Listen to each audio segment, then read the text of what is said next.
Hey everyone, I'm Peter Stories here to guide you today. If you use this video to drift off to sleep, please tap like, hit subscribe, and drop a comment telling me where you're watching from and what time it is there. Now settle in, get cozy, and let yourself relax.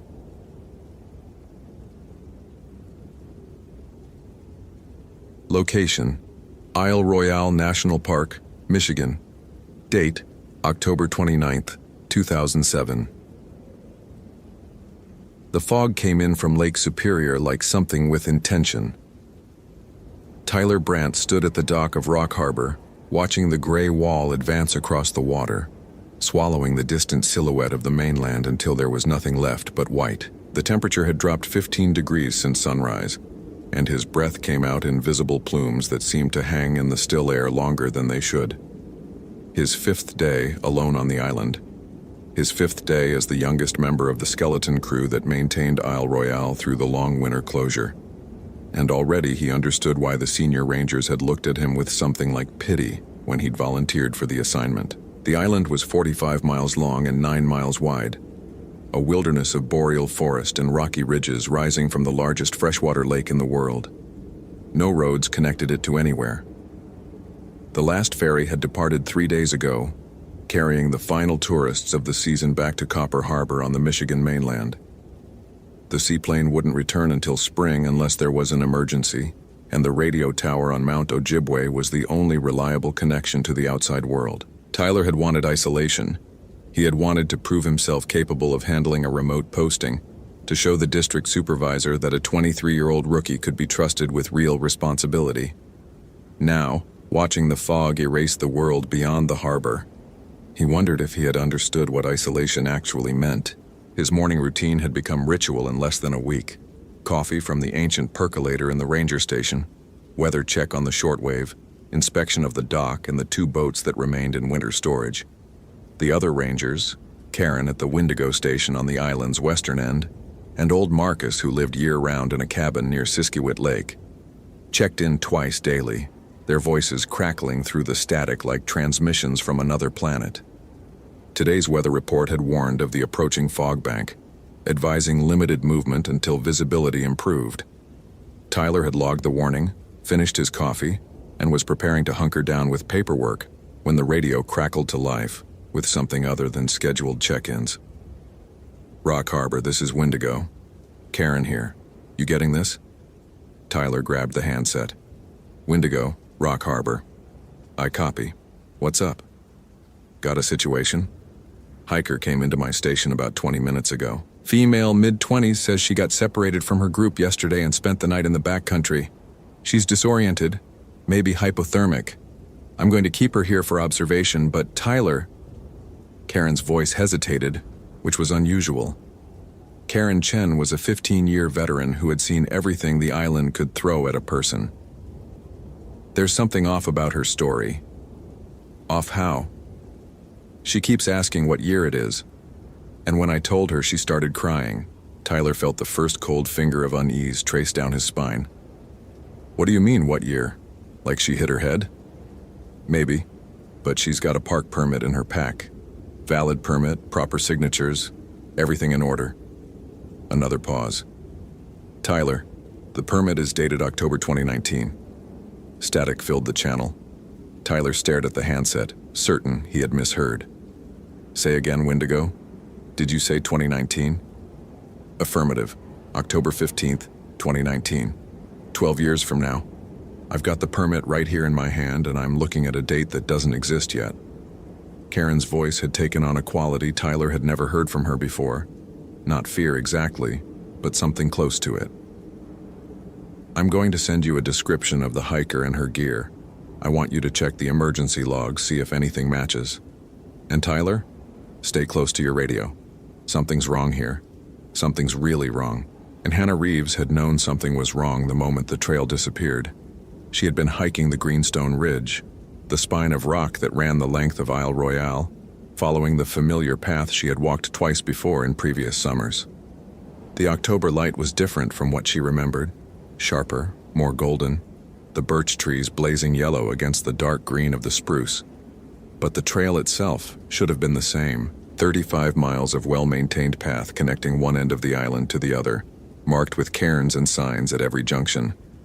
Impossible to lose. And yet, the junction at Lake Dezor should have appeared 2 miles back. She had been watching for it, checking her map, counting the landmarks.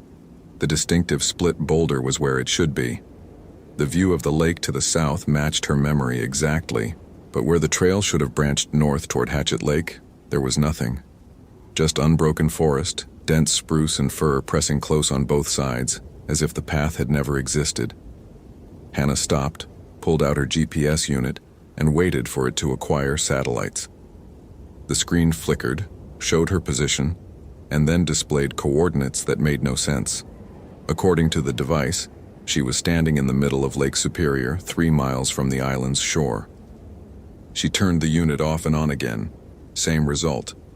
She checked her compass. The needle spun lazily, unable to find north, as if the magnetic field itself had become confused. The silence was what frightened her most. Isle Royale was never truly quiet. There were always birds, the rustle of small animals, the distant sound of waves against rock. But standing at the junction that didn't exist, holding equipment that couldn't find reality, Hannah heard nothing at all. The wind had stopped, the birds had stopped, even her own heartbeat seemed muffled as if the sound couldn't quite reach her ears. She became aware, gradually, that the light was wrong. Not wrong in any way she could easily describe. Just wrong. The shadows fell at angles that didn't match the sun's position. The golden afternoon light seemed to flicker at the edges of her vision, as if she were watching a film with frames missing. And when she looked directly at the trees ahead of her, she could have sworn they were closer than they had been a moment ago. Not moving. Nothing so obvious as that. Just closer. As if space itself were quietly, patiently, compressing around her. Hannah began to walk back the way she had come. The trail was still there behind her. She could see her own boot prints in the muddy sections, proof that she had passed this way. She focused on those prints, following them like breadcrumbs, refusing to look at the trees that seemed to lean inward with every step, refusing to acknowledge the way the silence had begun to feel like something listening. She walked for an hour, then 2. The trail never changed. The same landmarks appeared and reappeared, the split boulder, the view of the lake, the distinctive twisted pine that had been struck by lightning sometime in the distant past. She passed them once, twice, 3 times, always walking forward, never turning back, and yet somehow circling through the same quarter-mile of trail like a needle stuck in a groove. On the 4th pass, the woman appeared. She was standing beside the split boulder, a hiker dressed in gear that looked subtly different from anything Hannah recognized. Older styles, maybe, or brands she didn't know. The woman was staring at Hannah with an expression of absolute terror, mouth open as if to scream, eyes wide and wet with tears. "Help me," the woman said. "Please. I've been walking for 3 days. The trail won't let me leave." Hannah opened her mouth to respond, and the woman flickered like a television losing signal and was gone. The split boulder stood alone, exactly as it had always been, but now, carved into its surface in letters that looked decades old, were 2 words that hadn't been there before. Still here. Tyler spent 2 hours searching the emergency logs, the incident reports, the records of every missing person case Isle Royale had seen in the past 50 years. He found nothing that matched Karen's description of the hiker at Wendigo. Female, mid-20s, dark hair, green jacket, hiking boots with a distinctive red stripe. Nothing about a Hannah Reeves from Duluth, Minnesota, which was the name on the impossible permit. But he found other things. A report from 1987. 2 hikers on the Greenstone Ridge reported seeing a woman in old-fashioned clothes who asked them what year it was, then walked into the trees and didn't come out the other side. A note from 1963. A ranger discovered a campsite near Lake Dezor that contained equipment of unfamiliar manufacture, including a water bottle made of a material he couldn't identify. And oldest of all, a handwritten entry from 1943, when Isle Royale was still under the jurisdiction of the Michigan Department of Conservation.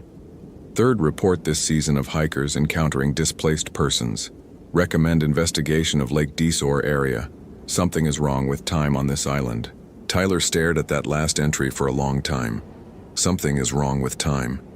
He thought about Karen's voice on the radio, the fear she hadn't quite been able to hide. He thought about the fog outside, which had thickened until he couldn't see the end of the dock from the station window. He thought about Hannah Reeves, sitting in the Wendigo station with a permit from a year that didn't exist yet, asking what year it was and crying when she heard the answer. He keyed the radio. "Wendigo, this is Rock Harbor. Karen, you copy?" Static, a long hiss of white noise that seemed to pulse and breathe. "Karen, this is Tyler. Respond, please." The static shifted, resolved into something that might have been a voice. Faint, impossibly distant, as if coming from very far away, or very long ago. Tyler pressed the handset against his ear, straining to hear. "Still here." The voice was female, but not Karen's. Younger, rougher with fear. 3 days. The trail won't let me. Please, I'm still here." The transmission cut out. When Tyler tried again, there was nothing but silence on the channel. He tried the emergency frequency, the backup channel, the direct line to the mainland. Nothing. The fog pressed against the windows like something trying to get in, and Tyler Brandt sat alone in the Rock Harbor station, listening to the absence of sound, understanding for the first time that he was trapped on an island with something that didn't obey the rules of reality. The woman came back on the 7th pass. Hannah had stopped counting after the 5th loop through the same stretch of trail. She had stopped trying to use her GPS, her compass, her map. She had even stopped looking at the trees that pressed closer with each circuit, the shadows that fell wrong, the light that flickered at the edges of everything. She simply walked, putting one foot in front of the other, because stopping felt worse. The woman was sitting on the split boulder this time, her legs dangling over the edge like a child on a swing. She looked older than before. The same face, the same terrified eyes, but lined now with years that hadn't been there an hour ago. Gray streaked her hair. Her hands folded in her lap were spotted with age. "You're new," the woman said. Her voice was rusty, as if she hadn't spoken in a very long time. "I remember being new. I remember thinking I could find the way out." Hannah stopped walking. She was too tired for fear now, too exhausted for anything but a dull, distant curiosity. "How long have you been here?" "I don't know anymore. The light changes, but it never gets dark. I've counted 1,000 sunsets that never finish setting." The woman looked at Hannah with something like pity. "I've seen others come through. Some of them find the thin place before it closes. They walk out and it's a different year. But at least they walk out. The rest of us..." She gestured at the trees, at the looping trail, at the endless gray sky. "The rest of us stay." "The thin place," Hannah repeated. "What does that mean?" The Ojibwe knew about this island before anyone else. They didn't come here often. Said it was a spirit road, a place where the path between worlds wore thin. The woman smiled, and it was the saddest smile Hannah had ever seen. "Sometimes the road opens. Sometimes you can slip through, go back to where time still works. But you have to find it while you're still attached, while you still remember what year you came from, what day it was, who you were." Her eyes focused on something Hannah couldn't see. "I don't remember anymore. I've been here so long I've forgotten what I was trying to get back to." The woman flickered again, that same television static shimmer, and for a moment Hannah saw her as she had been, young, frightened, still believing she could escape. Then the image stabilized and the old woman remained, sitting on her boulder waiting for a sunset that would never quite arrive. "The fog," the woman said. "When the fog comes in from the lake, the thin place is open. If you're going to find your way back, it has to be now." She pointed toward the west, toward a gap in the trees that Hannah was certain hadn't been there before. "That way. Walk until you can't see the trail anymore, and then keep walking. Don't look back, don't stop. And whatever you do, don't let it convince you that you've already left." "Let what convince me?" But the woman was gone. Only the carved words remained. Still here, and now beneath them, fresh cuts in the rock, as if made moments ago. Run. Tyler found the thin place at 4:47 p.m. He had left the Rock Harbor station against every protocol, every instinct, every piece of training he had received. But the radio was dead. The fog had reduced visibility to inches, and somewhere out there, in a future that hadn't happened yet, or a past that had already closed, a woman named Hannah Reeves was trapped in a loop she couldn't escape. He followed the trail toward Lake Desor, because the old records all mentioned Lake Desor, because something in those yellowed pages suggested that the lake was the center, the source, the place where time grew thinnest. The fog swallowed everything, the trees, the path, his own hands in front of his face. He walked by feel, by the texture of the ground beneath his boots, by something deeper that might have been instinct or might have been madness. The coordinates on his GPS made no sense. His compass spun uselessly. His watch had stopped at 4:47 and refused to move again, but he kept walking, because somewhere ahead of him he could hear something, a voice, faint and female, calling for help in a year that didn't belong here. He found her at the split boulder. She was young, mid-20s, dark hair, green jacket, boots with a red stripe. She was sitting on the ground with her back against the rock, her face pale, her eyes unfocused, her lips moving in words he couldn't quite hear. Behind her, carved into the stone, words that shouldn't exist, still here. Run. Hannah? Tyler knelt beside her, touched her shoulder.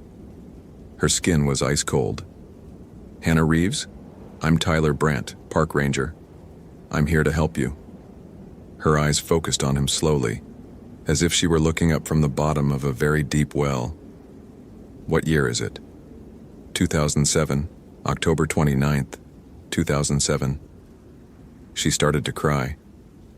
I was supposed to be here in 2019. I was supposed to be hiking with my daughter. She's 8 years old. Hannah's voice broke. She won't be born for another 6 years. I left her. I left her in a year that doesn't exist for me anymore. Tyler didn't understand. He couldn't understand. The scale of what she was saying was too vast, too wrong, too far outside the boundaries of any reality he had ever known.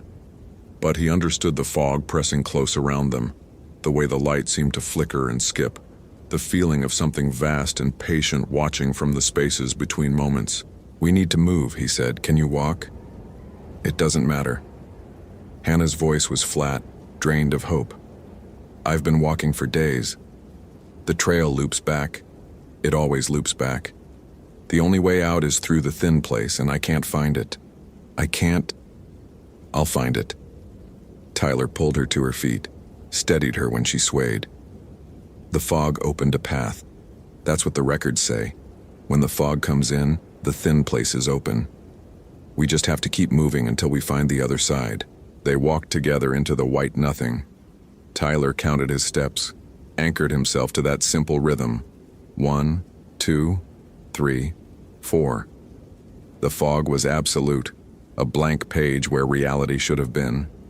He could feel Hannah's weight against his shoulder, could hear her breathing, could smell the cold metal scent of Lake Superior somewhere impossibly close. He held on to these sensations like a lifeline, refused to let go, refused to look at the shapes that sometimes moved at the edge of the whiteness, figures that might have been hikers, might have been ghosts, might have been other versions of themselves lost in other loops of the same endless trail.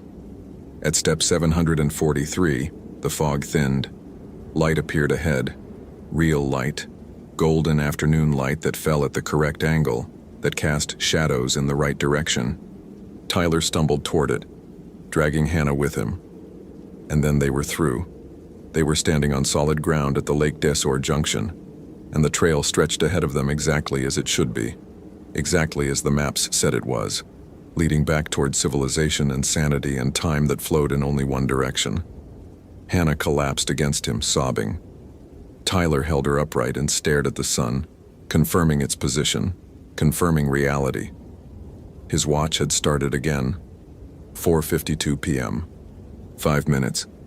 They had walked through whatever that was for 5 minutes, though it had felt like hours, like days, like years. Behind them the fog remained, a wall of white at the edge of the trail. And in the fog, just for a moment, Tyler saw a figure standing motionless, a woman old and gray, watching them with eyes that held 12 years of trapped forever. Then the fog closed, and she was gone. Karen found them at the Wendigo station just before dark.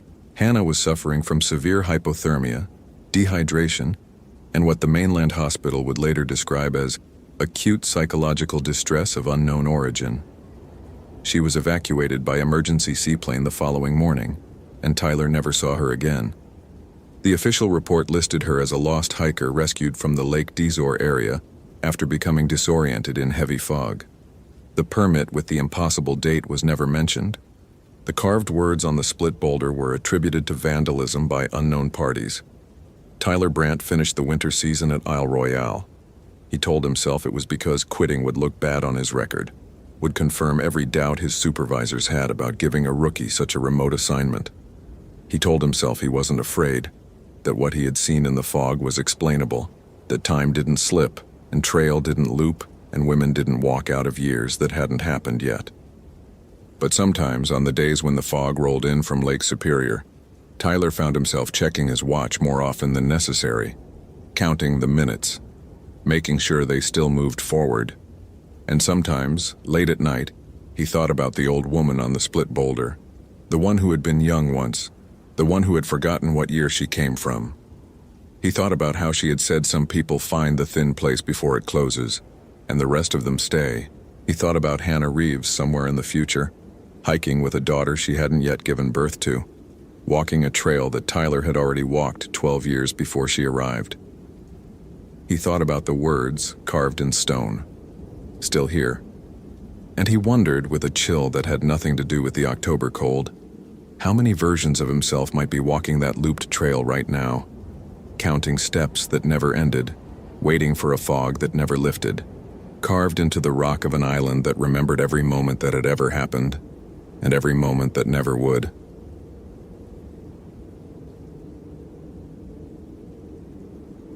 Location: North Cascades National Park, Washington.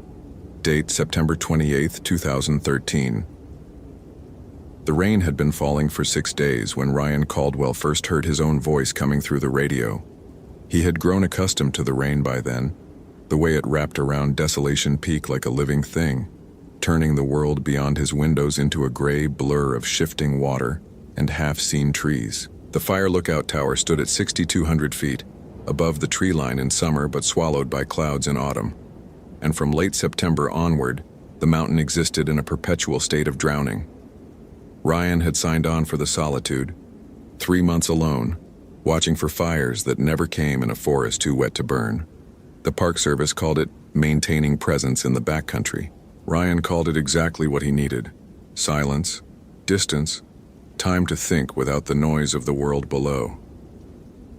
The tower itself was a 14 by 14 foot cabin perched on a steel frame, accessible only by a 4-mile trail that switchbacked up through old-growth forest before emerging onto the exposed ridge. Inside, Ryan had everything he needed: a cot, a propane stove, a small table with topographic maps spread across it, shelves of canned food and freeze-dried meals, and the radio, the Motorola base unit that connected him to the ranger station in Marble Mount, 40 miles away and 3,000 feet below.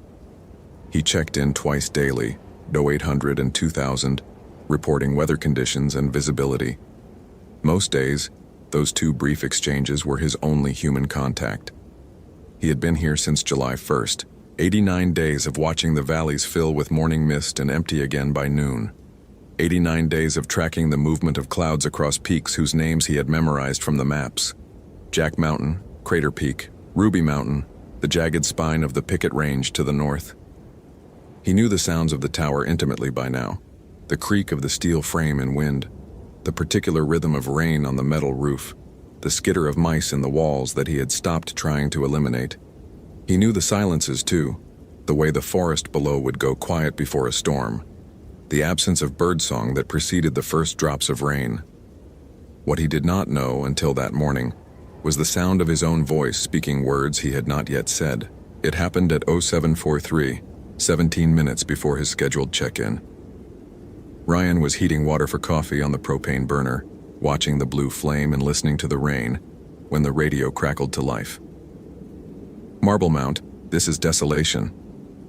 His voice, unmistakably his voice with the slight roughness that came from days of not speaking.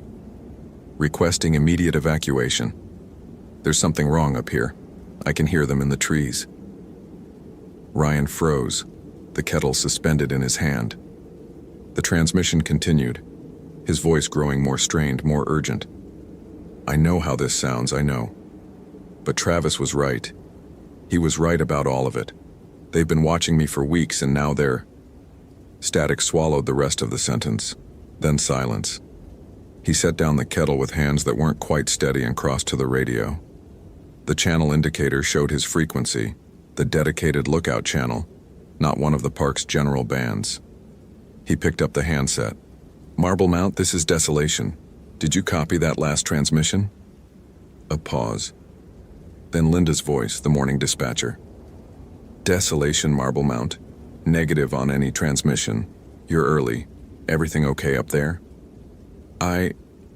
He looked at the radio, at the speaker that had just broadcast his voice saying things he hadn't said. Yeah, everything's fine. Disregard. Just testing the equipment." "Copy. Desolation. Standing by for your 0800 check-in." Ryan set down the handset and stood very still in the center of his small cabin, listening to the rain and the creak of the tower, and his own heartbeat loud in his ears. He had heard his voice. He was certain of it. And the transmission had mentioned Travis. Travis Mendez had been the previous summer's lookout, the man whose job Ryan had taken when the posting came up in the spring hiring cycle. Ryan had never met him. Travis had left the park before Ryan arrived, supposedly transferred to a desk position in Cedro Woolley. But there had been something off about the way the other rangers talked about him, or rather didn't talk about him. A hesitation when his name came up, a tendency to change the subject. Ryan had found Travis's journal 3 weeks into his posting, wedged behind a loose board in the cabin's floor. A spiral notebook filled with increasingly erratic handwriting. At first the entries were mundane. Weather observations, wildlife sightings, complaints about the propane delivery schedule. But by August of the previous year, something had changed. August 15th, heard whistling in the trees again last night. High-pitched, almost like a flute. Asked Marble Mount if there were any other personnel in the area. Negative. No one for miles. August 19th. The whistling is closer now. Sometimes it sounds like it's coming from just below the tower. When I shine my light down, I see nothing, but I can feel them looking back. August 23rd, woke up to my own voice on the radio. A transmission I don't remember making. In it, I was crying, begging them to let me leave. Marble Mount says they received nothing. August 28th. I know what they are now. The Salish people have names for them. Stiaha, Tsiatko, the ones who live in the deep forest. The Stick Indians. They don't kill you. They don't need to. They get inside your head. They make you hear things, see things. They make you doubt everything until you can't tell what's real anymore. I think they've been here for a very long time. August 31st. I'm leaving. I don't care about the job. I don't care about anything except getting off this mountain. If anyone finds this, don't stay. Don't listen to the whistling. And whatever you do, don't answer when you hear your own voice. Ryan had dismissed the journal as the product of isolation-induced paranoia. 3 months alone could do strange things to a person's mind. He had filed it away and tried not to think about it, tried not to notice the way the other rangers avoided mentioning Travis's name. Now, standing in his cabin with the echo of his own voice still ringing in his ears, he pulled the journal from its hiding place and read the final entry again. Don't answer when you hear your own voice. Travis Mendez had known something was wrong by his 3rd week on the mountain. It started with the whistling, high and thin and utterly inhuman, drifting up from the forest below the tower in the hours after midnight. At first he assumed it was wind through the trees, some acoustic trick of the terrain. But wind didn't whistle in patterns. Wind didn't repeat the same 4-note sequence over and over, night after night like something trying to get his attention. He reported it to Marblemount on August 3rd. Atmospheric anomaly, he called it. The dispatcher, not Linda, Linda worked days, had noted it in the log and moved on. No one seemed concerned. No one offered an explanation. By August 10th, Travis had stopped sleeping through the night. The whistling came closer each evening, and with it came a sensation he couldn't quite name. A feeling of being observed, of eyes on his skin that he couldn't locate. He would stand at the tower's windows for hours, scanning the tree line with his binoculars, searching for any sign of movement. He never saw anything, but the feeling never went away. The first time he heard his own voice was August 23rd, just after 0300. He had finally drifted into an uneasy sleep when the radio woke him. His voice, mid-sentence, speaking words he had no memory of saying. Can't make them stop. Every night they get closer. Every night the whistling is louder. I don't know what they want, but I think they want me to come down. They want me to walk into the trees. Travis grabbed the handset. This is desolation. Who's transmitting on this frequency? Static. Then his own voice again, but different now. Softer, almost gentle. You know who this is, Travis. You know what's happening. You've known for weeks. Come down. Come into the trees. We're waiting for you. He didn't sleep again that night. He sat in the corner farthest from the windows, his back against the wall, watching the darkness beyond the glass and listening to the whistling grow louder, closer, until it seemed to be coming from just outside the door. In the morning, Marblemount confirmed they had received no transmissions from his frequency. The radio log showed nothing between his 2000 check-in and his 0800 report. Whatever he had heard existed only for him. The rain stopped on the 7th day, and Ryan almost wished it hadn't. Without the constant percussion on the roof, the silence of the mountain pressed in. A thick, waiting silence that seemed to absorb sound rather than merely lack it. He could hear his own breathing too loudly, his own footsteps on the wooden floor, the scrape of his chair when he sat at the table to eat meals he no longer had an appetite for. He hadn't heard the transmission again. 5 days since his own voice had come through the radio, speaking about Travis, about them in the trees. He had almost convinced himself it was a fluke, some atmospheric bounce, a stray signal from another frequency, his sleep-deprived mind filling in words that weren't there. Almost. Then he found the recording. The lookout tower had an old cassette recorder, a relic from the 1980s that someone had left in a drawer beneath the radio equipment. Ryan had noticed it his first week but never touched it. He had his phone for music, not that he bothered much anymore. But on the 7th day, in the oppressive silence that followed the rain, he opened the drawer and saw that a tape was already loaded. He pressed play. His own voice filled the cabin. Day 92. They're getting bolder now. I can see them sometimes at the edge of the tree line, just standing there. They look like people at first, but the proportions are wrong. Too thin, too tall, and they don't move right. They kind of shift like they're not quite solid. Ryan's throat went dry. He checked the date on his watch. September 28th. Day 89 of his posting. The recording continued. I've stopped doing the radio check-ins. There's no point. Whatever I say, Marblemount hears something different. I told them I was fine this morning. Linda said I was screaming. She said I was begging for help, saying there was someone in the tower with me. A long pause. Maybe there is. I can't always tell anymore. I'll be sitting here alone and then I'll look up and there's a reflection in the window that doesn't match my movements. Or I'll hear footsteps on the stairs, but when I check, there's no one there. Except there is. There's always someone there. I just can't see them until they want me to. Another pause. When the voice resumed, it was barely above a whisper.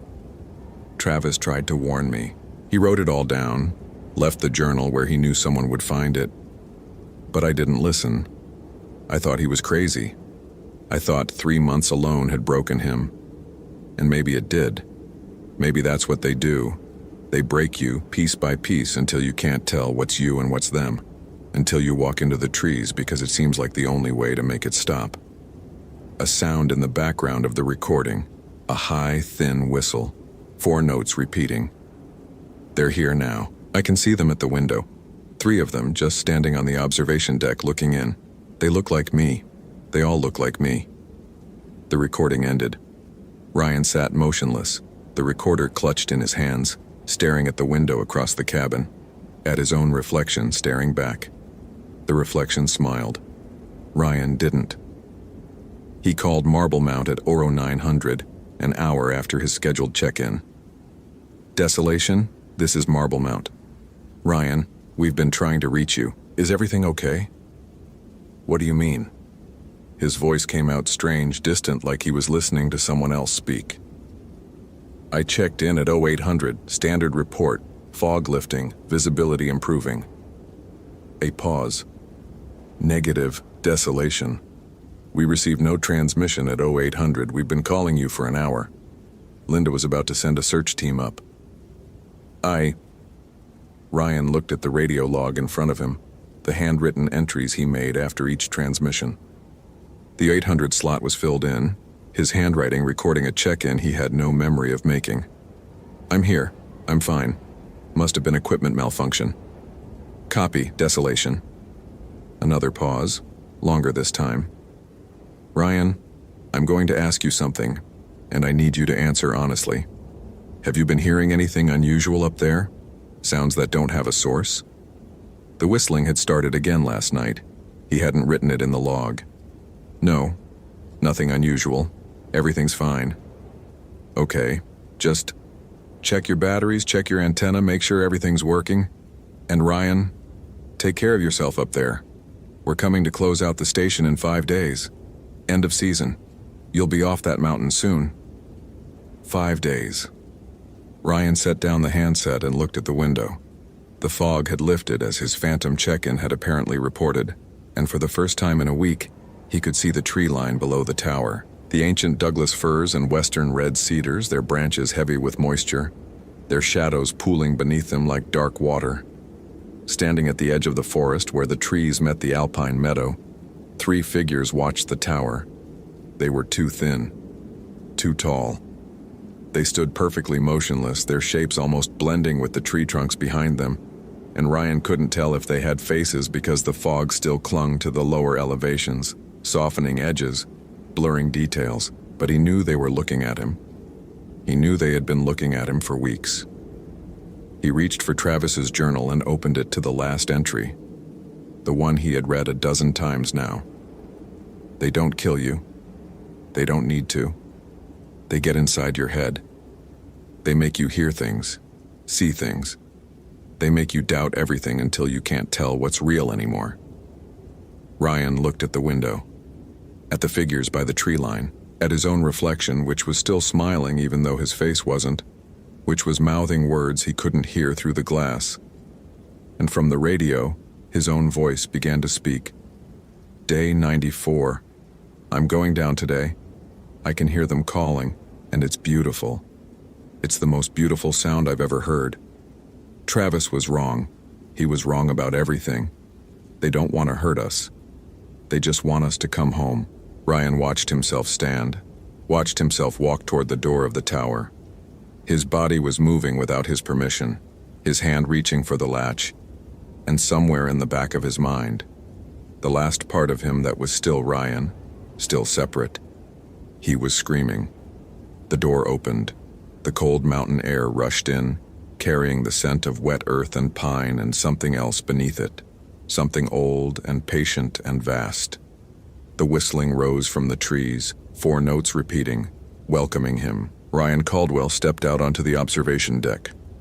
Below him at the edge of the forest, the figures raised their 2 long arms in greeting. His reflection stayed behind, watching from the window, still smiling.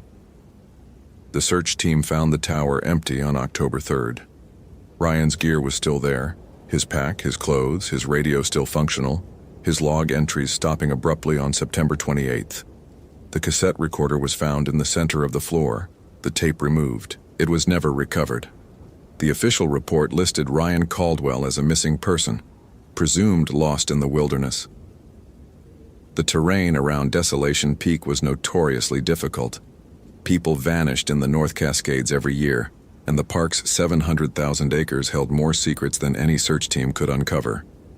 A ranger named Travis Mendez, working a desk job in Cedro Woolley, requested the file but was denied. His own disappearance and subsequent recovery were still being investigated. He had been found in November of the previous year, walking along Highway 20 with no memory of the preceding 3 months. He couldn't explain where he had been. He couldn't explain the scars on his arms, thin, parallel lines like something had held him in place with too many fingers. He couldn't explain why sometimes he still heard whistling in his sleep. He couldn't explain why on certain nights he would wake to find his own voice coming from the phone on his nightstand, leaving voicemails he had no memory of recording. "Come back to the mountain, Travis. We're still here. We're still waiting. Come home." The lookout position at Desolation Peak was quietly discontinued the following spring. "Budget cuts," the official statement said. "The tower still stands. The radio still works if you know the frequency. Some nights, if the atmospheric conditions are right, transmissions come through from the mountain.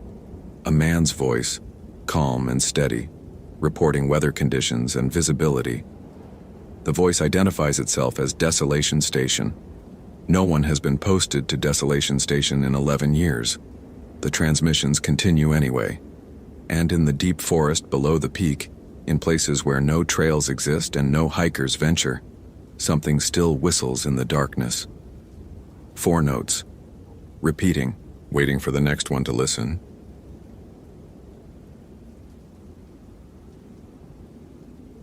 Location: Wind Cave National Park, South Dakota. Date: October 9, 2011. And the cave breathed out that morning, a steady exhalation of 53-degree air that fogged against the October cold and made the entrance look like the mouth of something sleeping. Madison Herrera stood at the natural opening, a hole in the earth barely wide enough for a person to squeeze through, and watched the mist curl upward into the pale autumn sky. She'd worked at Wind Cave for 6 years, had made the descent hundreds of times, and still this moment gave her pause. The Lakota called it Maka Onie, the breathing earth. They believed the cave was where humanity first emerged into the world, climbing up from darkness into light. What they didn't talk about, except in stories told only to those who needed to hear them, was what had stayed behind. The morning had begun like any other October Sunday. Madison arrived at the visitor center at 7 a.m., before the public tour started, to review the day's permit schedule. Only one group on the books, a team of 4 experienced cavers from the Colorado Grotto, here to survey a newly discovered passage in the lakes region, approximately 3 miles from the natural entrance. They'd submitted their credentials weeks in advance.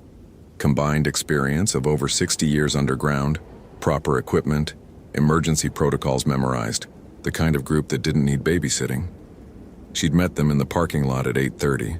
Trevor Ashworth, the team leader, was a geology professor from Boulder, with the easy confidence of someone who'd spent decades mapping the unmappable.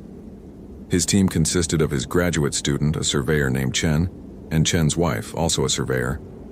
They joked about the weather, complained about the early start, asked Madison the usual questions about the cave's history. She'd given them the usual answers. 154 miles of mapped passages, estimated to be only 5 to 10% of the total system, 3rd longest cave in the world. What she didn't tell them was that some of those mapped passages had been removed from the official surveys. Erased.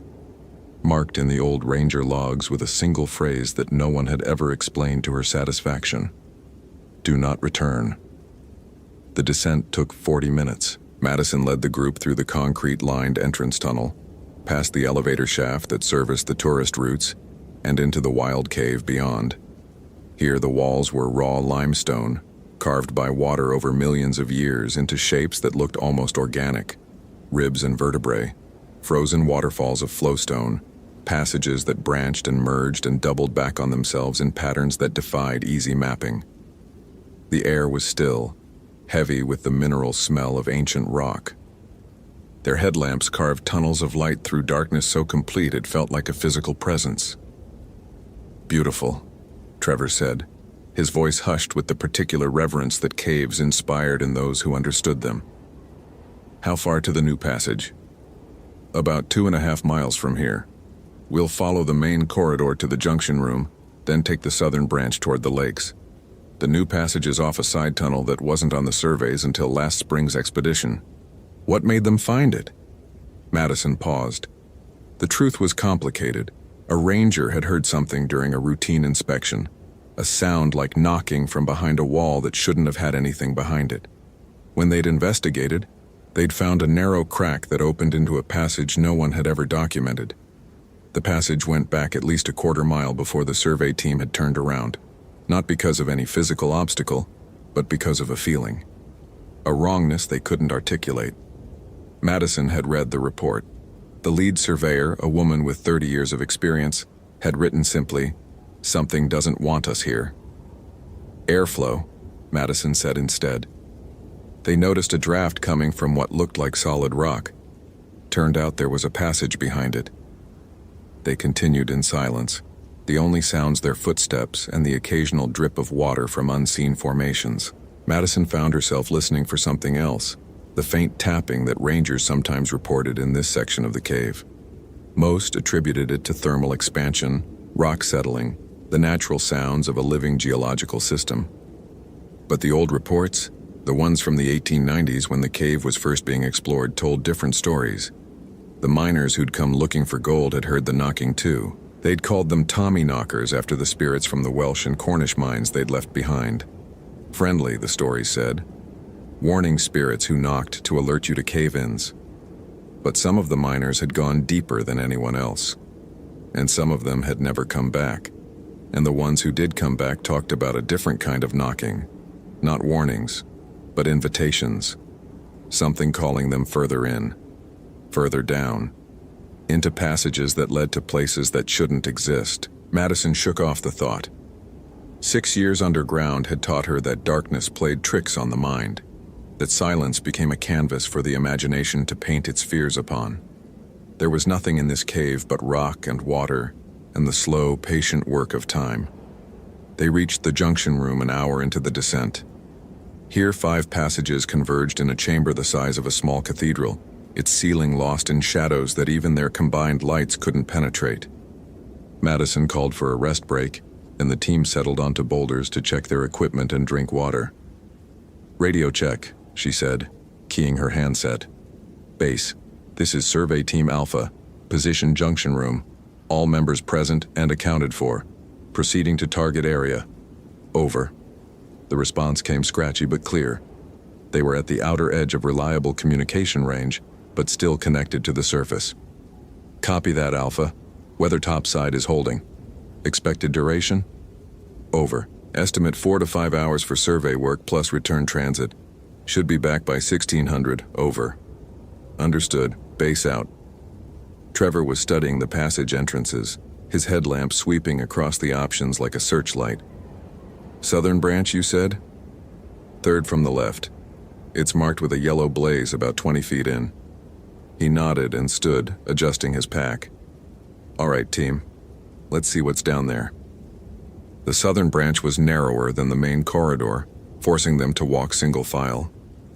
The walls pressed close, limestone slick with moisture, the air growing noticeably colder as they descended. Madison had made this transit perhaps a dozen times, but something felt different today.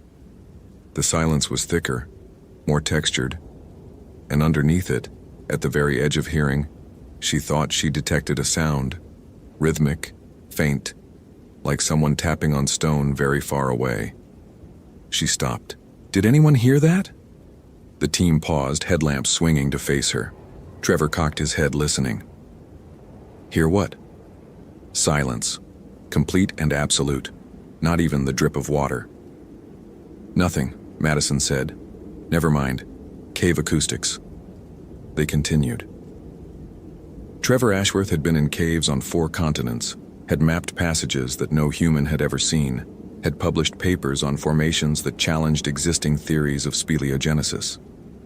He was not a man given to superstition or fancy, but as they approached the new passage, he felt something he hadn't experienced since his first descent as a teenager, a primal unease, a sense that he was being watched by something that existed outside the comfortable categories of his scientific worldview. The entrance to the new passage was smaller than he'd expected, a vertical crack in the limestone barely wide enough to squeeze through sideways. Beyond it, his headlamp revealed a corridor that stretched into darkness, the walls unnervingly smooth, as if polished by hands rather than water. "This is it?" he asked Madison. "According to the survey notes, it looks different from the rest of the cave." She nodded, and he caught something in her expression, a wariness she was trying to hide. The previous team noted the same thing. They theorized it might be a different geological formation, maybe an older section of the cave system that developed separately. Trevor didn't believe that. He'd seen a lot of rock in his life, and this didn't look like natural formation. It looked like excavation, like something had carved this passage with purpose. But he was a scientist, and scientists didn't turn back because of feelings.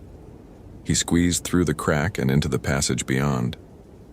The first thing he noticed was the temperature. It should have been warmer as they descended. Caves maintained consistent temperatures regardless of depth, but this passage was cold. Properly cold. Cold enough to see his breath. Cold enough to make his fingers ache inside his gloves. The second thing he noticed was the silence. Not the ordinary silence of underground spaces, but an aggressive silence. A silence that seemed to push back against sound, to absorb their voices and footsteps and leave nothing behind. The third thing he noticed was the knocking. It came from ahead, somewhere in the darkness beyond his headlamp's reach. 3 knocks, evenly spaced, then silence, then 3 more. "Hello?" he called. His voice fell flat, echoless. "Is someone there?" 3 knocks. Closer now. "Madison, there's someone in here." The ranger squeezed through the crack behind him, followed by Chen and his wife. Their lights joined his, pushing the darkness back another few feet. The passage continued straight ahead, featureless, empty. "I don't see anyone," Madison said. Her voice was tight. "I heard knocking." 3 beats repeated. Chen's wife, her name was Sarah, Trevor remembered, stepped forward, her surveying equipment in hand. "I heard it too, coming from that direction." She pointed down the passage. They stood in silence, listening. Nothing. The cold pressed against them like water, like pressure, like the weight of all that rock above them made manifest. And then the knocking came again. Not from ahead, from behind, from the crack they'd just come through. 3 knocks, slow and deliberate, and then a sound that might have been laughter, if laughter could be made of stone, grinding against stone. The crack was gone. Where the entrance had been, where Trevor had squeezed through less than 2 minutes ago, there was only wall. Solid limestone, continuous with the passage around it, as if the opening had never existed. "That's not possible," Chen said. His voice cracked on the last word. Madison was already at the wall, running her hands over the stone, pressing, searching for the crack that had to be there. "It's solid. It's completely solid. This can't." The knocking came again. From ahead now. From behind. From inside the walls themselves, surrounding them in a rhythm that was almost like language, almost like words in a tongue older than speech. Trevor's scientific mind was trying to process what was happening, trying to construct explanations that fit within the laws of physics he'd spent his life studying. Optical illusion, disorientation, some kind of limestone formation that mimicked solid rock, but was actually permeable. But underneath the rational thoughts, deeper than logic, something ancient in his brain was screaming at him to run, to flee, to get out of this place that should not exist. He couldn't run. There was nowhere to run to. "We go forward," he said. "It's the only option. Whatever this is, there has to be another way out." No one argued. They started walking, their footsteps impossibly loud in the pressing silence, their headlamps carving a small pocket of light through darkness that seemed to breathe around them, contracting and expanding in rhythms that matched the knocking in the walls. Madison had stopped trying to reach base on the radio. The static that answered her wasn't random. It pulsed in patterns, 3 beats repeated, mocking her attempts to call for help. The passage had been going for what felt like hours. though her watch showed only 40 minutes since they'd entered. The walls were changing, the smooth limestone giving way to something else, something that looked almost like organic tissue, ridged and striated, glistening with moisture that was too warm, too viscous. "Does anyone else see that?" Sarah whispered. Ahead, at the very edge of their lights, something moved. Not an animal. The motion was wrong, too fluid, like shadow given form. It retreated as they approached, staying just beyond visibility, but Madison could feel it watching them, could feel its attention like a physical weight. "Hello?" Trevor called again. His voice was hoarse. "We don't mean any harm. We're just trying to find a way out." The knocking stopped. In the silence that followed, Madison heard something else. A voice, faint and distant, speaking words she almost recognized. It sounded like her father, who had died when she was 12. It sounded like him calling her name the way he used to call her in for dinner from the backyard of her childhood home. "Maddie. Maddie, come find me. I'm right here. I've been waiting so long." "Don't listen to it," she said. "Whatever you hear, don't listen. It's not real." But Sarah was already walking forward, her headlamp fixed on something Madison couldn't see. "Chen? Chen, is that you? Where are you going?" Madison spun around. Chen was gone. He'd been right behind her. She'd heard his footsteps, felt his presence, but the passage behind them was empty. Just darkness, stretching back the way they'd come, punctuated by the slow drip of that too warm moisture from the walls. "Chen!" Sarah's scream echoed once and then died, swallowed by the hungry silence. "Chen!" The knocking started again, louder now, faster, not from the walls anymore, but from everywhere at once, filling the passage with a rhythm that felt like a heartbeat, like the pulse of something vast and ancient that had been sleeping beneath the earth for longer than humanity had existed. And then Trevor was gone too. Madison turned at the sound of his voice, a startled cry cut short, and her headlamp found only empty space where he'd been standing. His equipment was on the ground, pack and surveying tools scattered as if dropped in sudden terror, but Trevor himself had vanished. No footprints leading away, no sign of struggle, just absence, sudden and complete.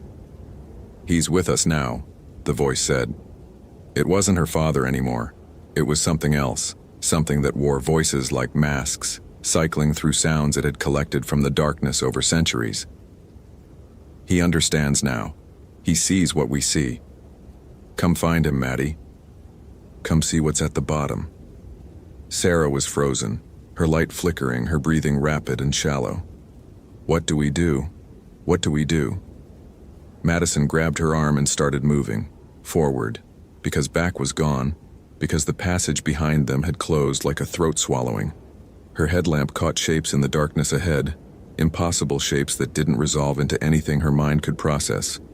Angles that bent wrong, spaces that contained more interior than exterior, doorways that opened onto darkness so pure it seemed to drink the light. And in that darkness, at the threshold of one of those wrong doorways, she saw Trevor. He was standing with his back to her, shoulders slumped, head bowed. He wasn't moving, wasn't breathing, as far as she could tell. But he was there, solid, real, not vanished after all. "Trevor!" She ran toward him, dragging Sarah behind her. "Trevor, we have to keep moving, we have to—" He turned around. The face that looked at her was Trevor's face, but the expression was wrong. The eyes were wrong. Too deep, too dark, holding depths that no human eyes should contain. When he smiled, there were too many teeth, arranged in patterns that followed no biological logic. "I understand now," he said, in a voice that was Trevor's and wasn't, that echoed with harmonics that made Madison's skull ache. "I see what they see. The geometry beneath the geometry. The shape of the space between spaces. It's beautiful, Madison. It's so beautiful. Come see. Come down. They're waiting for you. They've been waiting for so long." Behind him, the darkness moved. Shapes emerged from it. Small shapes, child-sized, but wrong in their proportions. Their joints bending backward. Their skin gray as old stone. They had faces like collapsed mine shafts. Mouths like tunnel entrances, eyes that reflected her headlamp with no light of their own. They were knocking on the walls, on the floor, on themselves, a rhythm that filled the passage with sound and meaning, and Madison realized with horror that she was starting to understand it, starting to hear the words in the knocking. Come down, come down. The earth is hollow and we are what fills it. Come down and be with us forever. She ran. She didn't know how. The passage should have been a dead end, should have been closed behind her, but somehow there was space to run, darkness to flee through, and she was pulling Sarah along, and Sarah was screaming, and the knocking was everywhere, in her ears, in her bones, in her brain. Light. Real light. Daylight, gray and cold, filtering through a crack in the stone ahead. Madison threw herself at it, squeezed through a gap that scraped skin from her arms and face and tumbled out onto frozen grass under an October sky. She lay there, gasping, staring up at clouds that moved normally, at a sun that occupied the proper position in the heavens, at a world that followed the rules she understood. Sarah collapsed beside her, sobbing, alive, real. The entrance to the cave was 50 feet away, the main entrance, the breathing mouth, exhaling its warm mist into the cold air as if nothing had happened. They had gone in at 9 a.m. Madison's watch read 9:47 a.m. 47 minutes. They had been down there for 47 minutes. It had felt like days. The search took 3 weeks. Rangers and rescue teams and volunteers from 5 states combed every inch of Wind Cave's mapped passages, searching for Trevor and Chen. They found no trace, no equipment, no remains. The passage Madison described, the smooth walls, the cold corridor, the impossible doorways, was not on any survey. The crack she'd squeezed through to escape opened onto a tourist route, 2 miles from the junction room, in a section of the cave she'd never visited. The official report listed both men as missing, presumed deceased due to cave accident. The report didn't mention the knocking, didn't mention the doorways, didn't mention Trevor's face, wrong and smiling, or the things that had emerged from the darkness behind him. Sarah Chen left the country. Last Madison heard, she was living in New Zealand, as far from caves as geography allowed. She never spoke publicly about what happened. She never responded to Madison's messages. Madison requested a transfer. She works at Theodore Roosevelt National Park now, in the Badlands of North Dakota, where the earth is flat and open and the sky goes on forever. She hasn't been underground since October 9th, 2011. But sometimes, late at night, she hears knocking. It comes from the walls of her cabin, from the floor beneath her bed, from somewhere deep underground, transmitted through hundreds of miles of rock, a message from something that hasn't forgotten her. 3 beats. Pause. 3 beats. A rhythm she can almost understand, that's becoming clearer every time she hears it. Come down, it says. Come back. We've been waiting. We'll always be waiting. She started having dreams about smooth passages and wrong doorways and a darkness that goes down forever. In the dreams, she's walking toward something, toward the bottom, toward the place where the knocking originates, toward Trevor, who stands in the darkness with his 2 deep eyes and his too wide smile, waiting to show her what he's learned. The geometry beneath the geometry. The shape of the space between spaces. She wakes up sweating, her hands pressed against the floor as if feeling for vibrations, feeling for knocking. Part of her wants to cover her ears, block out the sound, forget that any of it ever happened. But another part, a part that grows larger every night, wants to find the nearest cave entrance and start walking down. She doesn't know how much longer she can resist. The earth is patient. The darkness remembers. And far below the surface of Wind Cave National Park, something is still knocking, waiting for her to answer.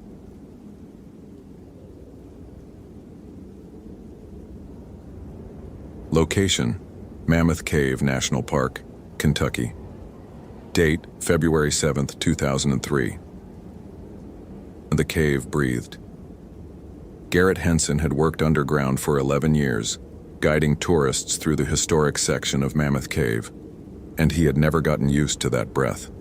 The slow, barely perceptible movement of air through 400 miles of passages. The exhalation of a living thing so vast that humans were nothing more than bacteria crawling through its lungs. He stood at the natural entrance, watching the morning mist curl from the dark mouth of the cave into the frozen February air, and felt the familiar mixture of reverence and unease that the mountain always inspired in him. His grandfather had been a coal miner in Harlan County. His father had worked the gypsum operations in the western Kentucky caves before the Park Service shut them down. Garrett was the third generation of Hensons to make his living underground, though his work involved flashlights and tour groups rather than pickaxes and headlamps. The family connection to the deep places ran in his blood like an inheritance he had never asked for, a comfort with darkness that most surface people would never understand. He knew the sounds a cave made, the drip of water on limestone, the whisper of air through narrow passages, the way silence itself had texture and weight in places where no light had ever reached. He also knew the sounds a cave shouldn't make. The morning routine was second nature. Check the weather report, verify that the ice storm hadn't blocked any access roads, review the tour schedule for the day. February was the quietest month. Most visitors came in summer when the cave's constant 54 degrees offered relief from the Kentucky humidity. Today's schedule showed only one tour, the Wild Cave Tour at 10 a.m., a 6-hour crawl through undeveloped passages that required participants to squeeze through gaps barely wider than their shoulders. 4 guests had registered. Garrett would be leading alone since his usual partner had called in sick with the flu that was making its way through the staff. He was reviewing the waiver forms when the radio on his belt crackled. "Garrett, this is dispatch. You copy?" He keyed the response. "Dispatch, Garrett here. Go ahead. Got a heads up for you. Maintenance crew reported some weird acoustics in the Violet City section yesterday. Said they heard knocking sounds from behind the walls like someone tapping on the rock. Couldn't locate the source. Probably just thermal expansion or water movement, but I wanted you to know in case your tour group mentions anything."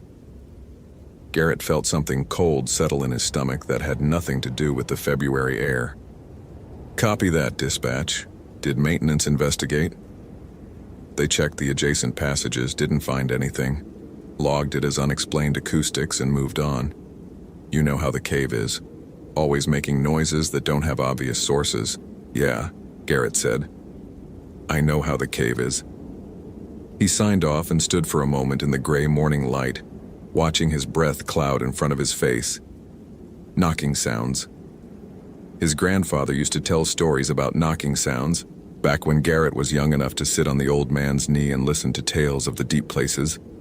The Tommy knockers, Grandpa Henson had called them, little spirits that lived in the mines that tapped on the walls to warn of danger, or to lure the unwary into passages that went nowhere good.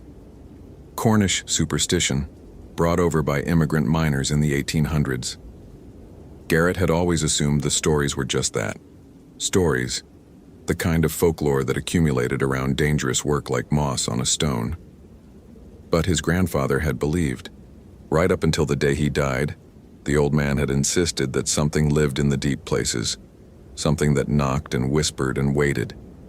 Garrett shook off the memory and headed for the visitor center to meet his tour group. Allison Price had signed up for the Wild Cave Tour because she wanted to prove something to herself. She wasn't sure what exactly.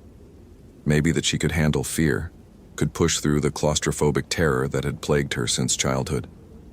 Maybe that she was braver than her ex-husband had always claimed, stronger than the voice in her head that whispered she wasn't capable of hard things.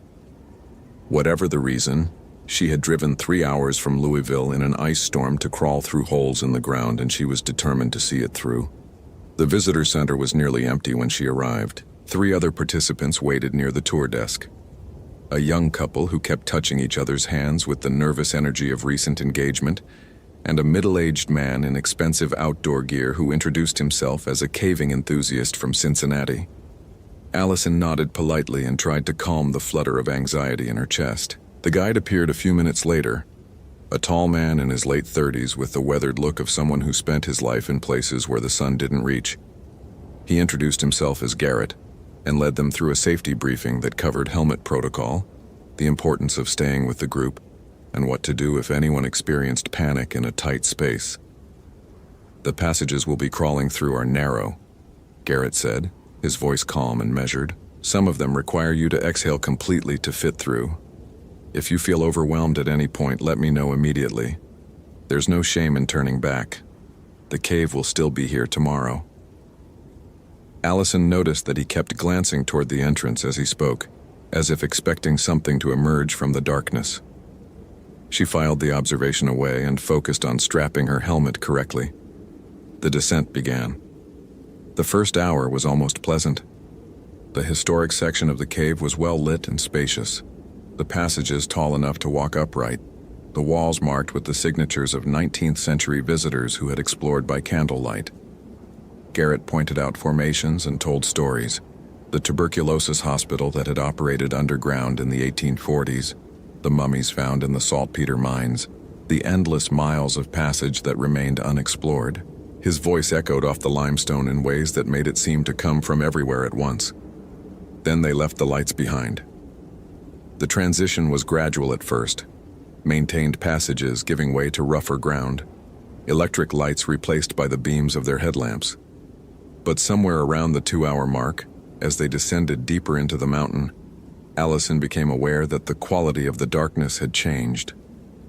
It wasn't just the absence of light anymore. It was something thicker, heavier, a darkness with presence and weight. When she turned off her headlamp for a moment, Garrett had suggested they all try it to experience true cave dark. She couldn't see her hand in front of her face. She couldn't see anything at all.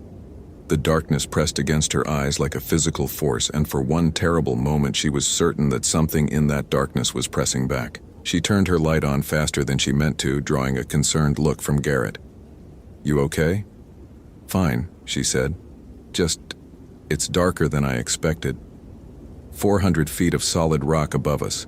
No light has ever reached this deep, not in 4 billion years. Garrett's voice was matter of fact, but his eyes kept moving, scanning the shadows at the edge of their lamplight. The cave was here before humans existed. It'll be here after we're gone. We're just passing through. They continued downward. The knocking started in the 3rd hour. Garrett heard it first, a faint tap, tap, tap from somewhere behind the walls, rhythmic, deliberate, like a miner's pickaxe striking stone. He stopped so suddenly that the young woman behind him nearly walked into his back. "What is it?" the caving enthusiast asked. "Why did we stop?" "Quiet." Garrett held up a hand, listening. The sound came again. Tap, tap, tap. Then silence. Then tap, tap, tap. Slightly closer now, slightly louder. A pattern, a communication. "Is that water dripping?" the engaged woman asked, her voice pitched high with the beginnings of fear. "No." Garrett kept his voice steady through an act of will. "Water doesn't knock in patterns. Everyone stay close. We're going to keep moving." But as they continued through the passage, the knocking followed. It seemed to come from the walls themselves, from the rock all around them. A sound that had no visible source. Tap, tap, tap. Pause. Tap, tap, tap. Always the same rhythm, always just behind them or just ahead, never where their lights could reach. Garrett keyed his radio. "Dispatch, this is Garrett in Violet City section. We're experiencing the acoustic anomaly you mentioned. Knocking sounds, source unknown. Please confirm there's no maintenance activity in adjacent passages." Static answered, a long hiss of white noise that seemed to pulse in time with the knocking. "Dispatch, do you copy?" Nothing.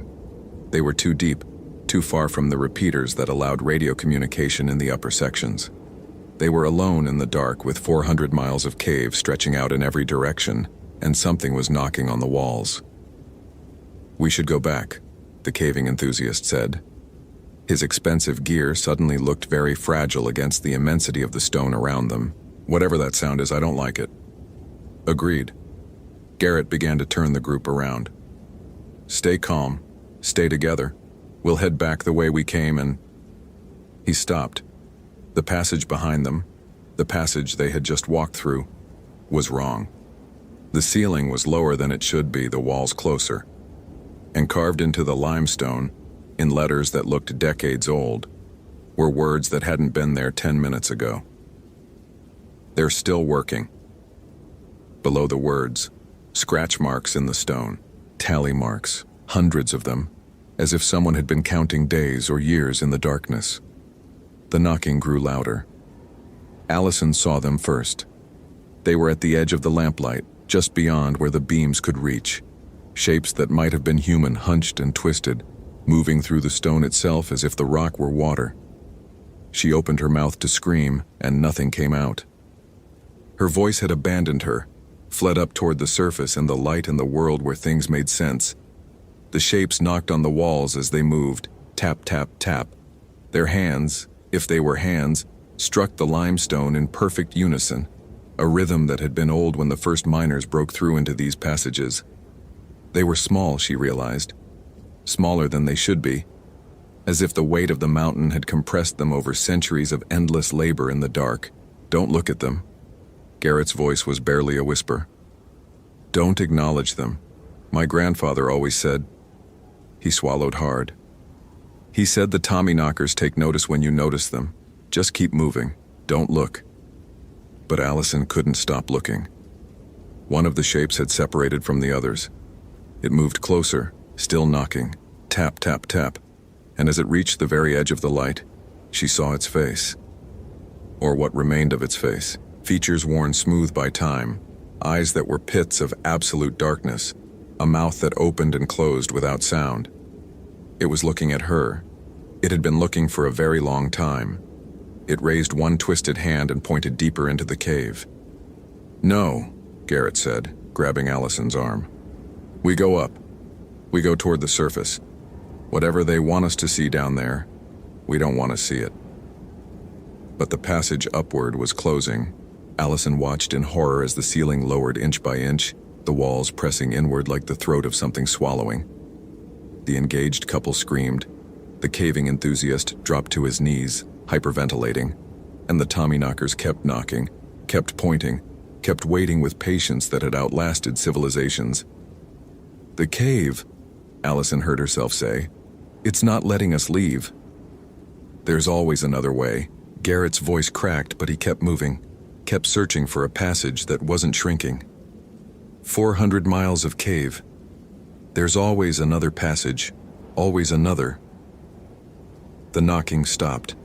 The silence that followed was worse. It was the silence of something holding its breath, something waiting to see what the small creatures trapped in its depths would do next. Allison felt the weight of the mountain above her, felt the years, the centuries, that these passages had existed in perfect darkness, and understood with terrible clarity that human beings were not supposed to be here. They had broken into a place that was never meant for them, and now the place had noticed. A voice came from the darkness ahead, small, rough, like gravel, scraping against stone. Working, it said. Still working. So much deeper to go. They found the way out through a passage that Garrett had never seen before. It wasn't on any map. It wasn't in any of the 400 miles of surveyed cave. It simply appeared when the Tommyknockers stopped blocking their retreat, a narrow crack in the wall that hadn't existed 10 minutes earlier, barely wide enough for a human body to squeeze through. This is wrong, the caving enthusiast kept saying as they crawled. This can't be right. This passage isn't real, but it was real enough to crawl through, real enough to scrape their knees and elbows, real enough to eventually, after what felt like hours but might have been minutes, open into a chamber with a distant pinpoint of gray light that could only be the surface. They emerged from a hole in the hillside half a mile from the visitor center, blinking in the weak February sun like creatures born in darkness finally seeing the sky. The ice storm had passed. The world was coated in crystal, every branch and blade of grass glittering with frozen rain. Allison counted the group. Garrett, the engaged couple, clutching each other and crying. Herself. 3. Where's the man from Cincinnati? She asked. The caving enthusiast, he was right behind me. He was... Garrett's face went pale. He turned back toward the hole they had crawled through, but there was no hole. The hillside was solid, unbroken, as if the passage had never existed at all. They searched for 3 days. Cadaver dogs, thermal imaging, every surveyed passage in the Violet City section. They found no trace of the missing man. They found no passage matching the one they had crawled through. They found no explanation for how 4 people had entered the cave and only 3 had emerged. What they did find carved into a wall deep in an undeveloped section that no human should have been able to reach were 4 words in handwriting that matched the missing man's signature on his waiver form. Still working. So deep. Below the words, fresh tally marks had been scratched into the stone. 1 for each day since the disappearance. Someone was still counting. Garrett Henson resigned from the Park Service 3 weeks later. He told his supervisors it was burnout, that 11 years underground had finally caught up with him. He didn't tell them about the knocking he still heard some nights, faint and rhythmic, coming from the basement of his house. He didn't tell them about the dreams where he crawled through endless passages that kept getting narrower, where shapes moved just beyond his lamplight, where a voice that sounded almost human whispered about how much deeper there was to go. He moved to Arizona, desert country. No caves for hundreds of miles. He took a job at a hardware store and tried very hard not to think about the 400 miles of darkness beneath the Kentucky hills, the centuries of miners and explorers who had vanished into passages that weren't on any map, the small twisted shapes that knocked and knocked and knocked. His grandfather had believed in the Tommyknockers, had insisted they were real, right up until the day he died. Garrett believed now too. Some nights when the Arizona wind howled across the desert and the darkness outside his window felt just a little too heavy, he thought he heard it. Tap, tap, tap. Faint. Impossibly faint. As if coming from very far away. Or from very deep below. The mountain remembers, his grandfather used to say. The deep places remember everyone who passes through. And the Tommyknockers keep working. Keep digging. Keep going deeper. They've got quotas to fill, shifts to finish, and they're always looking for more hands. Garrett checks his basement every night before bed, makes sure the concrete floor is solid, uncracked, undisturbed. So far, it always is. So far.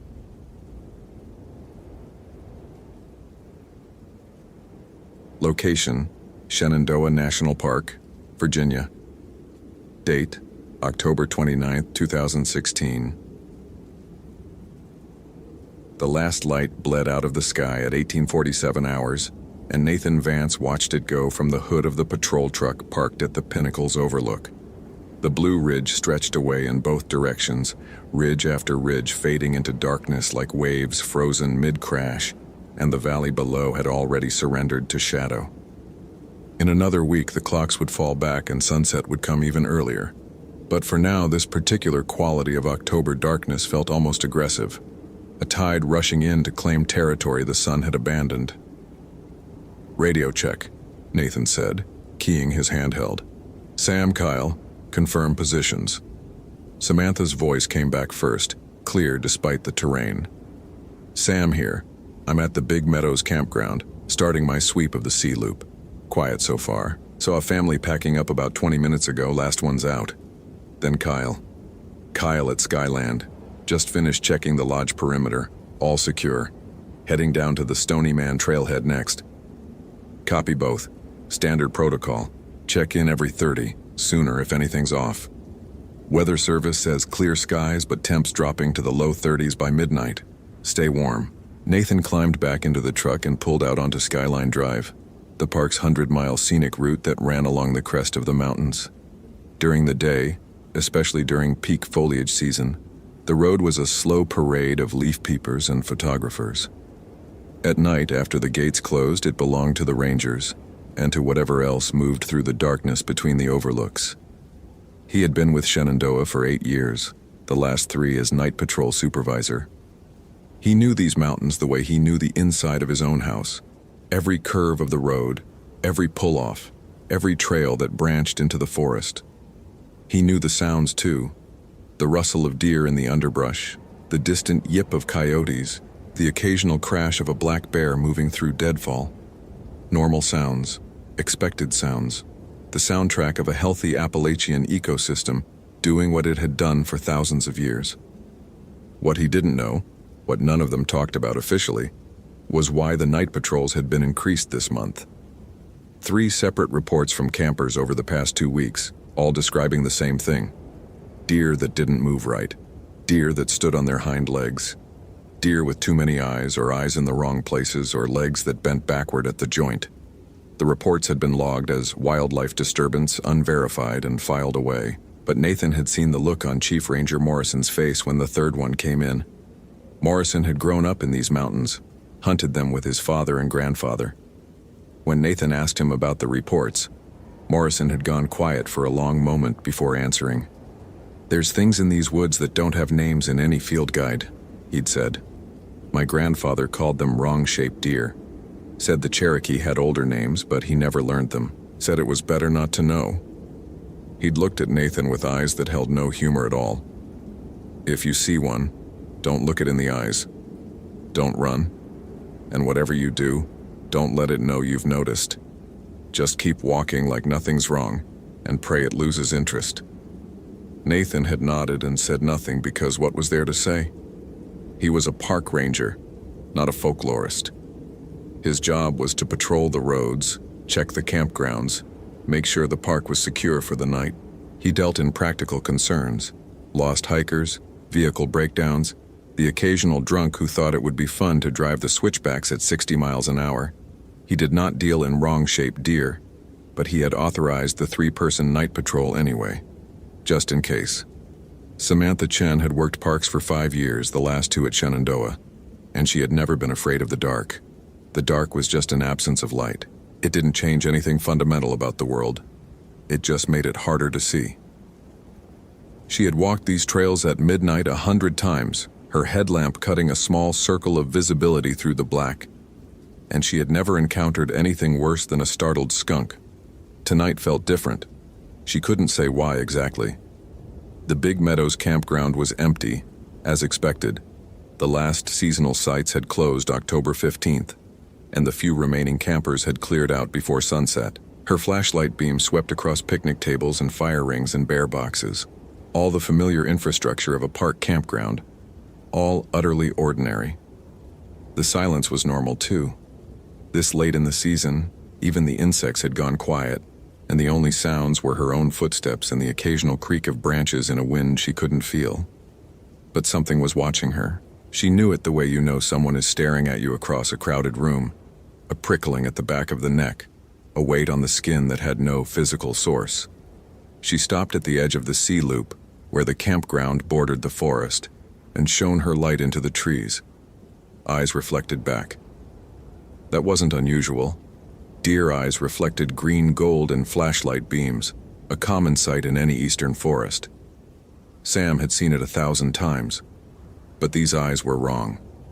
They were too high off the ground, 7 feet, maybe 8, and there were too many of them. 4 points of reflected light where there should have been 2, arranged in a configuration that didn't match any animal she knew. She kept the light steady, her heart rate climbing. The eyes didn't blink. They didn't move. They just watched. Don't look it in the eyes. Don't run. Don't let it know you've noticed. Sam lowered her flashlight slowly, casually, as if she'd simply finished her sweep of the tree line. She turned and walked back toward the loop road, measuring her pace, fighting the urge to sprint. Behind her, she heard something move, not the light rustle of a deer stepping through leaves, but a heavier sound. A wrong sound, like something large shifting its weight in a way that shouldn't be possible. She keyed her radio, keeping her voice level. "Nathan, this is Sam.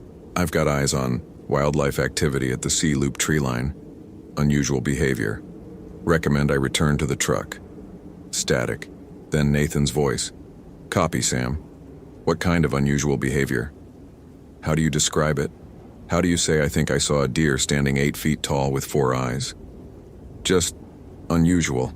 I'd rather discuss in person." A pause. "Copy. Return to your vehicle. I'm heading your way."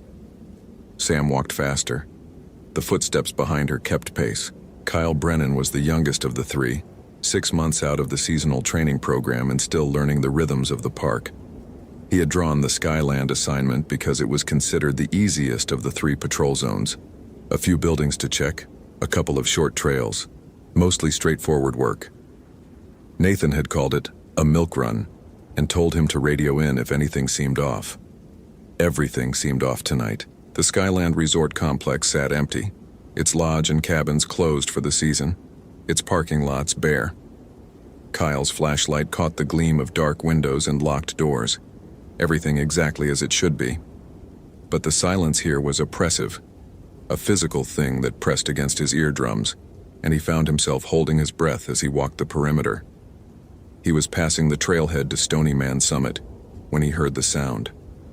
Hoofbeats, coming from the trail. Kyle stopped, listening. Deer didn't usually run at night unless something spooked them. Maybe a coyote or a bear moving through. The hoofbeats were getting closer, fast, too fast and wrong somehow, the rhythm off, like an animal running with the wrong number of legs. He raised his flashlight toward the trail. The thing that emerged from the darkness wore the shape of a deer the way a human might wear a costume that didn't quite fit. It had the general outline right, 4 legs, a body, a head with antlers. But the proportions were all wrong. The legs were too long, jointed at angles that made Kyle's eyes hurt to follow. The neck stretched farther than any deer's neck should stretch, and the head at the end of it was turned backward, facing him even as the body continued forward. It stopped at the edge of the parking lot, 20 feet away. Close enough that Kyle could see its eyes, not 2 but 6 arranged in a vertical line down the center of its face, all of them reflecting his flashlight beam with that green-gold shine. The mouth opened. Kyle expected a deer's bleat, maybe, or some animal sound. What came out was his name. Kyle. The voice was wrong, a buzzing approximation of human speech. Kyle. We see you, Kyle. He ran. He didn't think about protocol, didn't think about not showing fear, didn't think about anything except getting away from that voice, that face, those eyes.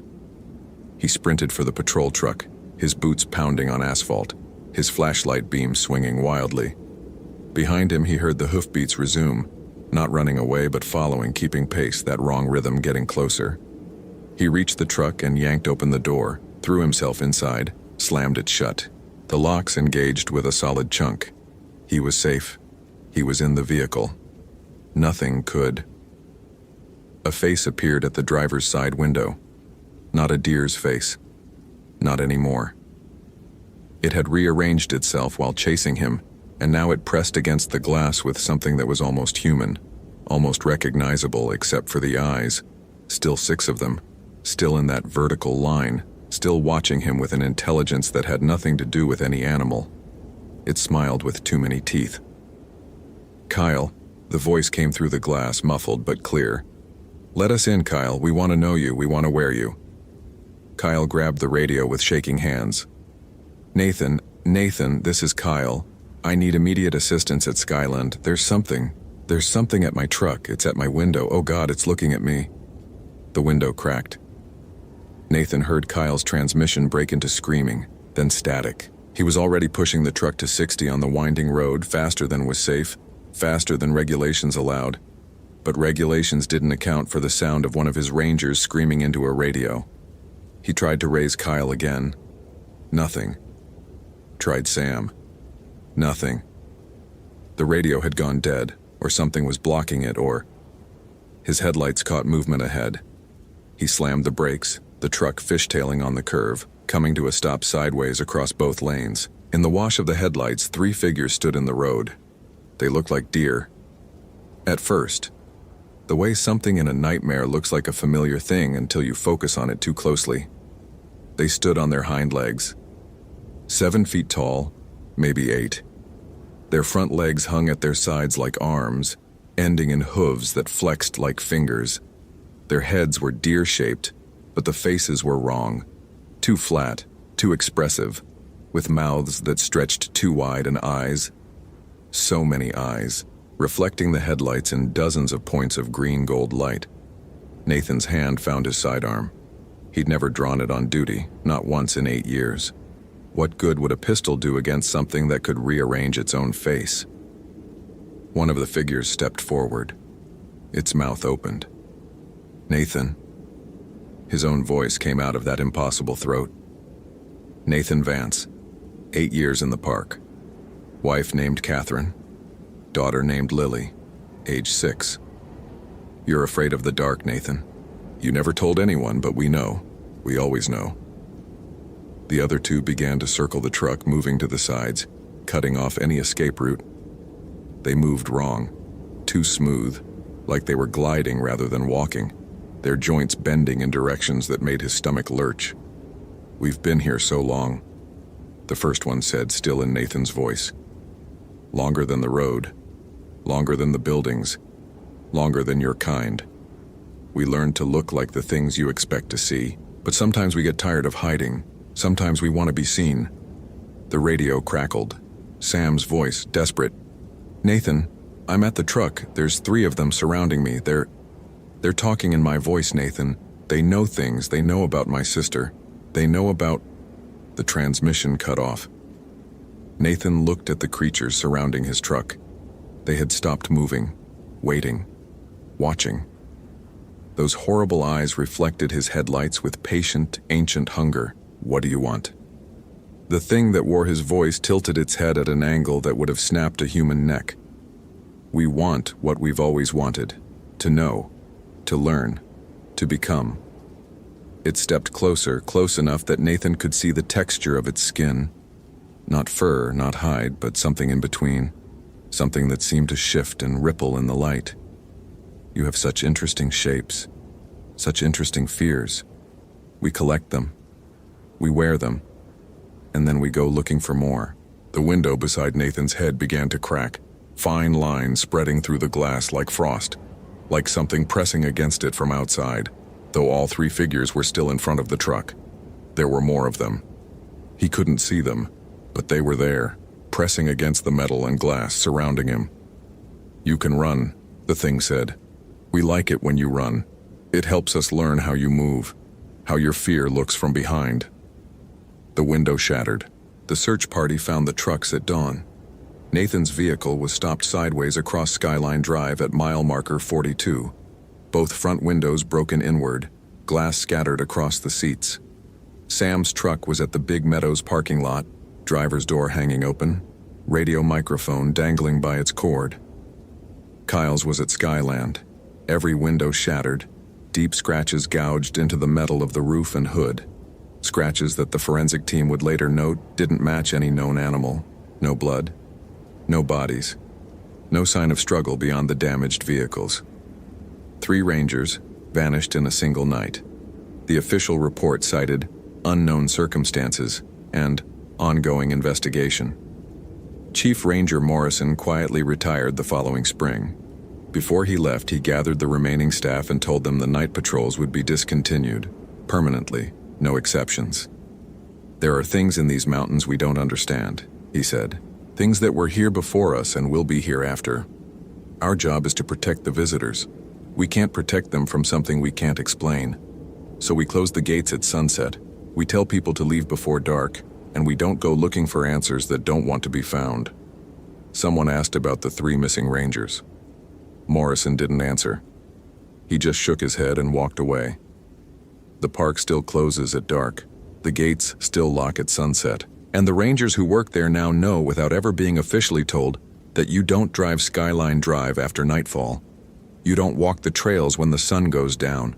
And if you ever see a deer that looks wrong, too tall, too still, with too many eyes, you look away. You keep walking. You pretend you didn't see, because they're still out there, in the darkness between the overlooks, in the forests that border the road, in the places where the headlights don't reach, watching, learning, wearing new shapes. And sometimes, on nights when the moon is dark and the wind is still, hikers at the backcountry shelters hear voices calling from the trees. Familiar voices, voices that know their names.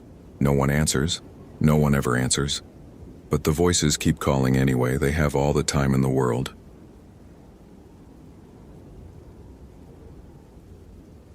Location: Badlands National Park, South Dakota.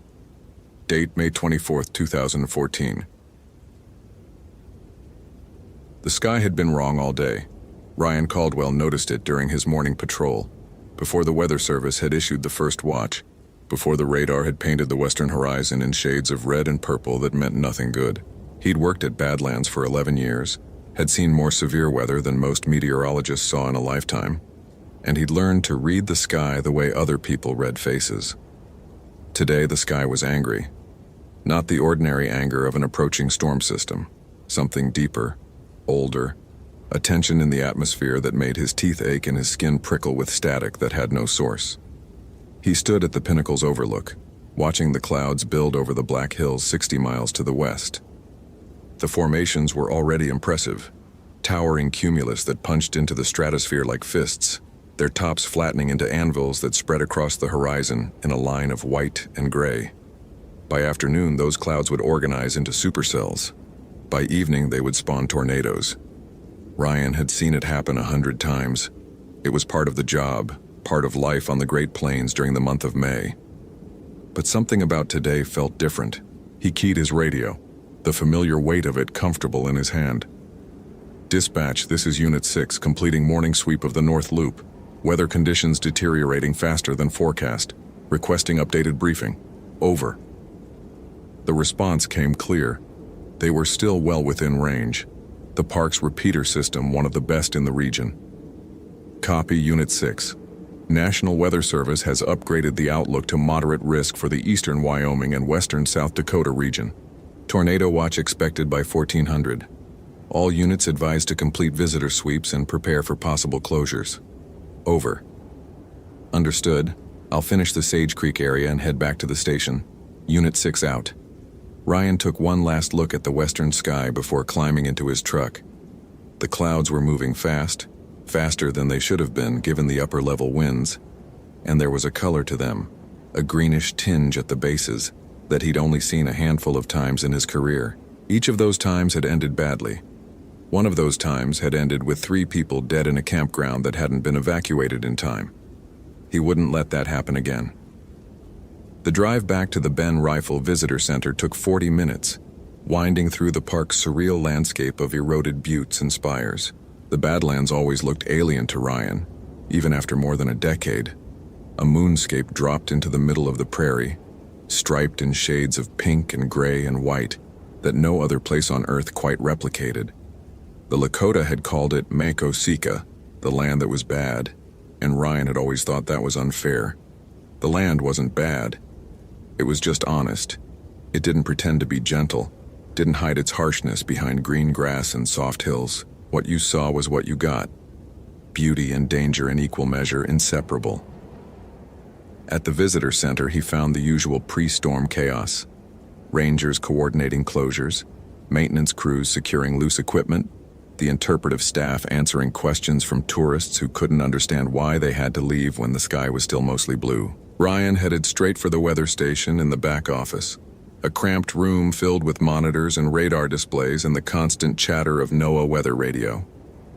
"What are we looking at?" he asked Sarah Chen, the park's other meteorologist, who was already glued to the radar. "Nothing good." She pointed at the screen, where a line of storms was organizing along the Wyoming-South Dakota border.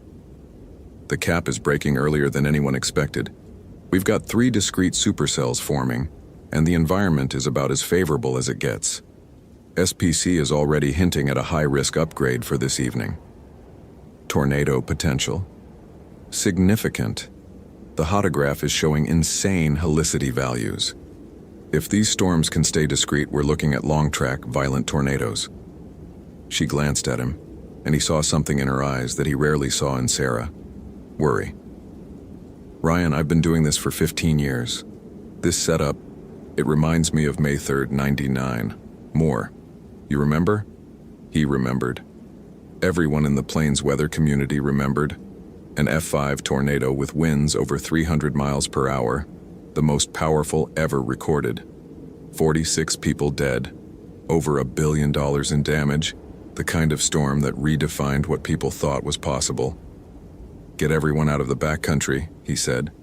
"Close the campgrounds. I want the park buttoned up by 1600. "Already in progress." Sarah turned back to her screens. "There's one more thing. We've got a storm chaser registered at the Sage Creek campground. Ethan Marsh out of Norman, Oklahoma, PhD student at OU, working on his dissertation on supercell dynamics. He's been in the park for 3 days waiting for this system. Has he checked in today? Not since this morning. He told the ranger at the gate he was planning to position near the park's western boundary to intercept the storms as they crossed into South Dakota. Ryan felt his jaw tighten. Storm chasers were a constant headache during tornado season. Most of them were responsible professionals who understood the risks, but the ones who weren't could get themselves killed and take emergency responders down with them. Try to reach him on his registered frequency. Tell him the park is closing and he needs to evacuate. Already tried, no response. Of course not. Ryan grabbed his keys and headed for the door. Keep trying.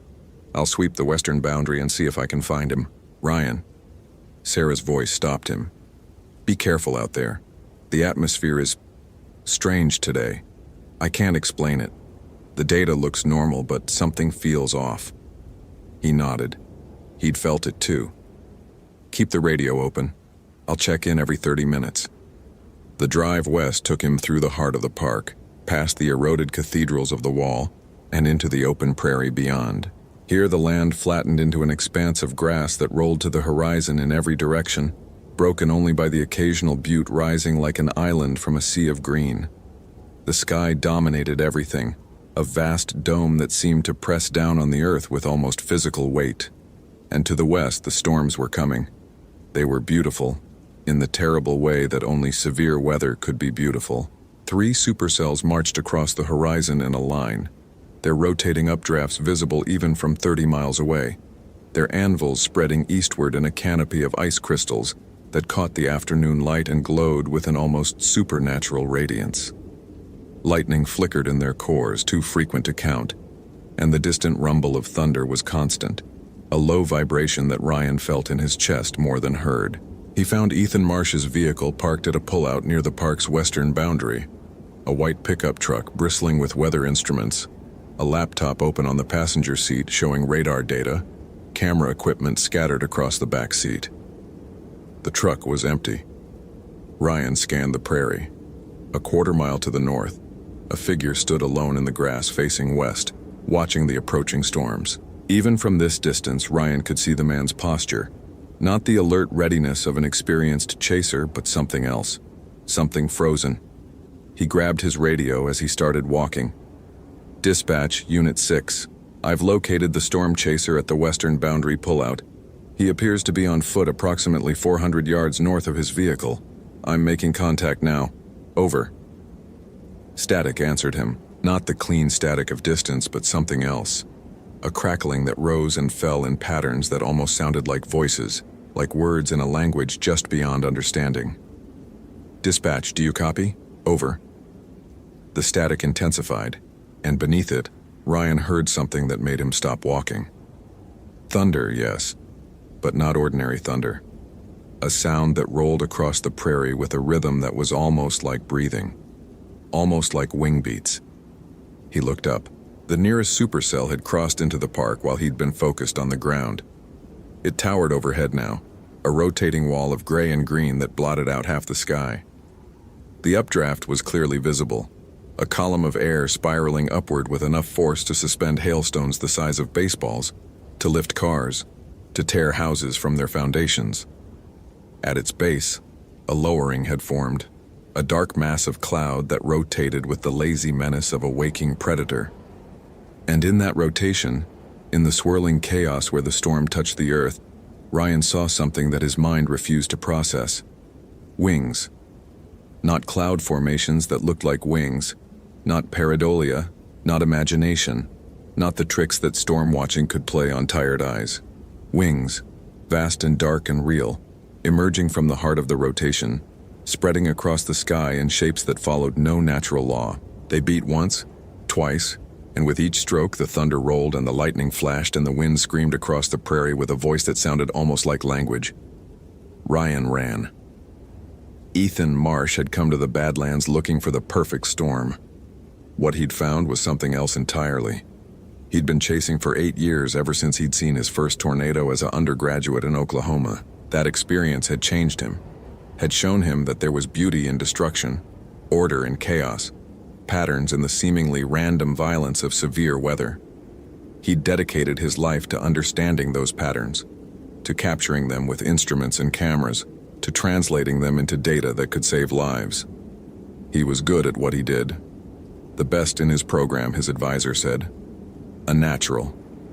But nothing in his training had prepared him for what he saw when the storm crossed into the park. He'd been watching the supercell approach, admiring its textbook structure. The crisp anvil, the striated updraft, the perfect corkscrew of the mesocyclone. It was the kind of storm he'd dreamed about intercepting, the kind that would give him enough data for 3 dissertations. He'd set up his instruments, started his cameras, checked his escape routes, everything by the book. Then the storm had spoken to him, not in words, not exactly, but in a voice that bypassed his ears entirely and resonated somewhere deeper, somewhere in the part of his brain that predated language, that remembered what it meant to be prey. "Look at me," the voice said. "See what I am." And Ethan had looked, and he had seen. The thing in the storm was not a cloud. It was not a pattern of air and moisture following the laws of thermodynamics. It was alive, conscious in a way that made human consciousness seem like a candle flame compared to the sun. It had wings that spanned miles, a body made of wind and lightning and the screaming fury of air tearing itself apart. Its eyes were the green glow at the heart of the mesocyclone, and when those eyes turned toward Ethan, he understood something that shattered every assumption he'd ever made about the universe. The storms weren't weather. They never had been. The things in the sky were hunters, ancient, patient, vast beyond human comprehension. They rode the jet stream across continents, fed on the energy released by temperature gradients and moisture differentials, and sometimes, when they were hungry, when they were angry, when some unknowable impulse moved them, they descended to the earth and took what they wanted. The tornado that was forming now wasn't a natural phenomenon. It was a talon reaching down, a claw extending from the body of something so large that its wings scraped the stratosphere. It was reaching for him, not randomly, not as an accident of timing and location. It was reaching for him because he had looked at it, because he had seen. "You wanted to understand the storm," the voice said. "Now you will." Ethan tried to run. His legs wouldn't move. The wind was screaming around him now, tearing at his clothes, ripping his instruments from their mounts and flinging them into the darkening sky. Debris swirled past him. Grass, dirt, rocks, pieces of wood from God knew where, but none of it touched him. He stood in a bubble of impossible calm at the center of the chaos, held in place by something that wasn't physical, that operated on rules his physics couldn't describe. The tornado touched down 100 yards away. Even through the roar of wind, he could hear it, not just the freight train sound that everyone described, but something underneath it. A voice, a song, a language that was older than humanity, older than the earth, older than the stars. "The Lakota knew," the voice said. "They called us Wakinyan. They understood that we are sacred, that we are dangerous, that to look upon us is to be changed forever. You wanted to see the heart of the storm, Ethan Marsh. Now you will carry it with you always." The thing in the sky descended. Not the tornado was just a limb, a finger, a single point of contact between worlds. The thing itself came down, a presence so vast that Ethan's mind couldn't hold it, could only perceive fragments. An eye the size of the sun, wings that beat with the rhythm of continental weather patterns, a beak that opened to reveal not a mouth but a void, a darkness that swallowed light and time and sanity. It looked at him. It looked at him. And Ethan understood that he would spend the rest of his life trying to draw what he saw, trying to capture it on paper, to give form to the formless, to communicate to anyone who would listen that the sky was not empty, that the storms were not mindless, that something lived in the atmosphere that humanity had never imagined, had never been meant to imagine. He understood that no one would ever believe him. The tornado passed over him, through him, around him. He felt the wind tear at his soul the way it tore at the prairie, felt something essential rip loose and scatter into the screaming dark. When it was over, when the roaring stopped and the calm returned and the supercell moved east toward Rapid City, Ethan was still standing. He was standing, but he wasn't whole anymore. He would never be whole again. Ryan found him 20 minutes later, after the tornado had roped out and the parent storm had weakened into a disorganized mass of rain and diminishing thunder. Ethan was still standing in the same spot, untouched by the debris field that surrounded him, his eyes fixed on the eastern horizon where the storm was disappearing into the gathering dusk. "Ethan? Ethan Marsh? Can you hear me?" No response. The man's face was slack, expressionless, his eyes moving in patterns that tracked nothing visible, or nothing visible to Ryan at least. He was breathing. His pulse, when Ryan checked it, was steady. But there was nobody home behind those eyes. Whatever Ethan Marsh had been before the storm, he wasn't that anymore. Ryan called for medical evacuation. While he waited, he tried to get Ethan to respond, to speak, to acknowledge his presence in any way. Nothing worked. The man just stood there, swaying slightly in the wind, his lips moving soundlessly, his hands twitching at his sides. Then Ryan noticed what Ethan was doing with his hands. He was drawing, tracing shapes in the air with his fingers over and over, the same pattern repeated endlessly. Wings. Vast curved wings attached to a body that Ryan's mind flinched away from, that he couldn't quite see even as Ethan's fingers sketched it again and again. The helicopter arrived as the sun set. The medics loaded Ethan onto a stretcher, and Ryan watched them fly east toward Rapid City, toward hospitals and doctors and explanations that would satisfy no one. He stood alone on the prairie as the stars came out, as the last of the storm clouds dissipated into wisps of nothing, as the sky returned to its normal immensity. But it didn't feel normal anymore. Ryan found himself looking up, scanning the darkness for movement, for shapes, for eyes that might be looking back. The wind whispered across the grass, and for a moment, just a moment, he thought he heard something in it. A voice, a word, a name that might have been his own. He got in his truck and drove back to the visitor center without stopping. Ethan Marsh was transferred to a psychiatric facility in Sioux Falls 3 days later. The official diagnosis was acute stress reaction with catatonic features, which was medical terminology for, "We don't know what happened to him." He didn't speak, didn't respond to stimuli, didn't do anything except draw. He drew constantly, on paper when they gave it to him, on walls when they didn't, on his own skin with his fingernails when nothing else was available. The same image, over and over, hundreds of times a day. A shape with wings, a body made of angles that didn't quite fit together, eyes that seemed to follow you even on paper. The doctors called it repetitive trauma processing. They said it would fade with time. It didn't fade. Ryan visited once 3 weeks after the incident. Ethan's room was covered in drawings, walls, floor, ceiling, every surface within reach.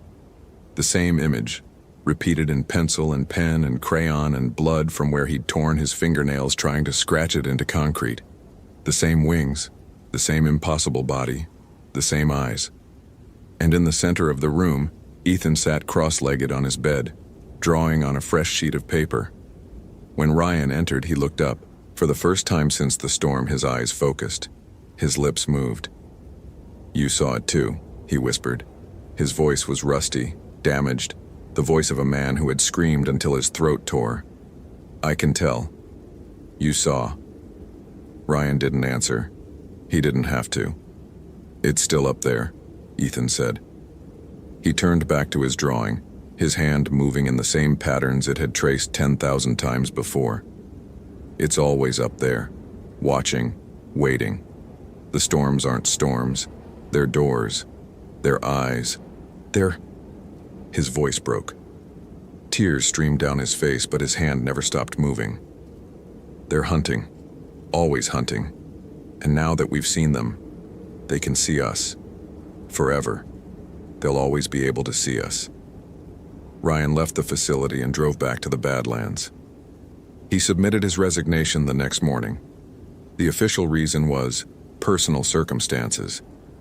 The real reason was that he couldn't look at the sky anymore, couldn't watch clouds form without searching for shapes in them, Couldn't hear thunder without flinching, without waiting for the voice underneath it. He moved to Seattle, to a city where the sky was always gray, always low, always safely hidden behind layers of clouds that never organized into anything dangerous. He took a job indoors in an office with no windows where he never had to see the horizon. It helped. Most days, but on the days when it didn't help, on the days when the pressure dropped and the wind picked up and something in the air smelled like ozone and possibility, Ryan found himself drawing. Just sketches at first. Idle shapes on notepads during meetings. Doodles in the margins of documents. Wings. Bodies. Eyes. He told himself it didn't mean anything. He told himself he'd forgotten what Ethan had shown him. What the storm had whispered. What he'd seen in that moment when the tornado touched down and the sky opened like an eye. But some nights, when the thunder rolled in from the Pacific and the lightning flickered behind the clouds, Ryan stood at his window and watched. Watched for movement. Watched for shapes. Watched for the door to open again. And sometimes, in the flash of lightning, he thought he saw something watching back. Something with wings. Something waiting. The storms would come again, they always did. And when they came, Ryan knew, with a certainty that went deeper than thought, deeper than fear, deeper than anything he could put into words, that they would remember him. The sky never forgets, and neither do the things that live in it.